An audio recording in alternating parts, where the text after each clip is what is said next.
ಕನ್ನಡವೆಂದರೆ ಬರಿ ನುಡಿಯಲ್ಲ, ಹಿರಿದಿದೆ ಅದರರ್ಥ. ಜಲವೆಂದರೆ ಕೇವಲ ನೀರಲ್ಲ, ಅದು ಪಾವನ ತೀರ್ಥ, ಅದು ಪಾವನ ತೀರ್ಥ. ಈ ಹಾಡನ್ನು ನಾನು 8ನೇ ಕ್ಲಾಸಲ್ಲಿ ಕಲ್ತ್ಕೊಂಡಿದ್ದು. ತುಂಬಾ ಇಷ್ಟ ಆಯಿತು.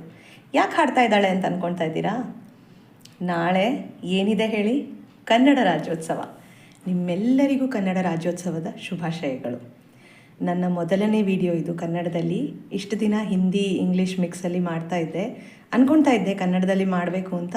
ಮತ್ತು ನನ್ನ ಫ್ರೆಂಡ್ಸ್ ಕೂಡ ಕೇಳ್ತಾಯಿದ್ರು, ಇನ್ನೂ ಯಾಕೆ ಕನ್ನಡದಲ್ಲಿ ಮಾಡಿಲ್ಲ ನೀನು ವಿಡಿಯೋ ಅಂತ. ಕರೆಕ್ಟ್ ಒಕೇಶನ್ಗೆ ವೆಯ್ಟ್ ಮಾಡೋಣ ಅಂತ ಅಂದ್ಕೊಂಡು ಇವತ್ತು ಮಾಡಿದ್ದೀನಿ. ಇಷ್ಟ ಆಯಿತು ಅಂತಂದರೆ ದಯವಿಟ್ಟು ತಿಳಿಸಿ, ಇನ್ನೂ ಜಾಸ್ತಿ ಕನ್ನಡದಲ್ಲಿ ವೀಡಿಯೋಸ್ ಮಾಡ್ತೀನಿ. ಎಲ್ಲರಿಗೂ ಮತ್ತೊಮ್ಮೆ ರಾಜ್ಯೋತ್ಸವದ ಶುಭಾಶಯಗಳನ್ನು ಹೇಳ್ತಾ ಈ ವಿಡಿಯೋನ ಇಲ್ಲೇ ಎಂಡ್ ಮಾಡ್ತೀನಿ. ಧನ್ಯವಾದಗಳು.